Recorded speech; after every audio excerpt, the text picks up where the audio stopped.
We are here in Morena district in Madhya Pradesh on the banks of the river Chambal.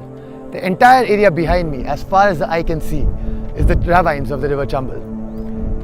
This has been caused because of the erosive action of the river and the rivulets. It's beautiful to look at, but the problem is they've been expanding at an alarming rate and literally eating up everything that stands in its way. The exact spot we are standing at right now used to be a village at some point of time.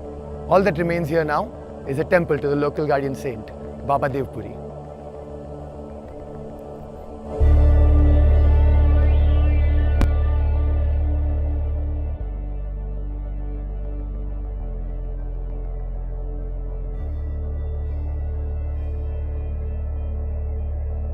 पेड़ की तो बहुत भीषण समस्या है। इसमें पेड़ में कटाव बढ़ने से जो ज़मीन में वाटर लेवल है वो नीचे धंस गई है। जितने जितने रिवाइन के नज़दीक पहुंचते जाएंगे गांव, उतना ही वाटर लेवल नीचे जाएगी पानी की। दूसरे नंबर पर बेहड़ के कारण कई गांव निकलकर जो कृषि योग्य भूमि थी उसमें बस गए, क्योंकि रास्ते ख़त्म हो गए। जब रास्ते आने जाने के बंद रह गए तो लोग कैसे रुकेंगे। जो बेहड़ में पशुओं के लिए चारा वगैरह, जिससे लोग अपनी रोटी रोजी चलाते, चंबल के किनारे कुछ खेती भी होती, वो खेती होना भी बंद हो गया। ये चंबल घाटी में अगर देखें आपके सोपुर से लेके भिंड तक, तो करीब करीब 1600-1700 गांव इससे प्रभावित हैं और 1,05,000 हेक्टेयर ज़मीन बीहड़ में परिवर्तित हो गई।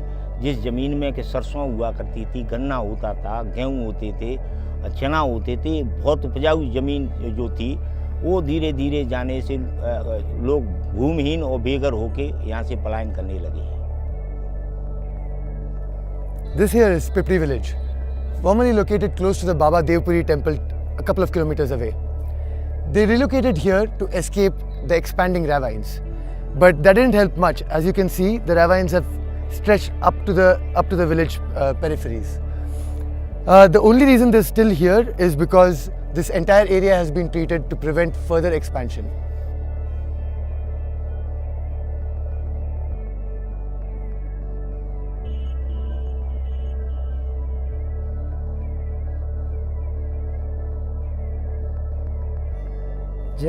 आपने बांध आए और बढ़िया मरम्मत भैया बाकी साबित डोरबंदी भैया खेत रुका है बात है।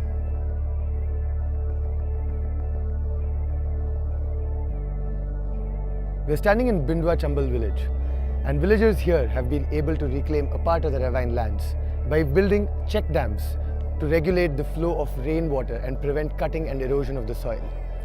They say that the water table in these farmlands that have been reclaimed is far higher than the wells anywhere around this area. बीहड़ को बचाने के लिए सबसे महत्वपूर्ण है कि पहले तो जहाँ बीहड़ आगे बढ़ रहे हैं उसे स्टॉप को बंद करना पड़ेगा, डोर बंदी बनानी पड़ेगी, और उसके बाद नीचे उससे थोड़ी सी बड़ी संरचनाएं बनानी पड़ेंगी, उसके बाद स्टॉप डैम बनाने पड़ेंगे। अगर ये जब तक नहीं बनाएंगे तब तक ये बीहड़ की समस्या बढ़ती जाएगी।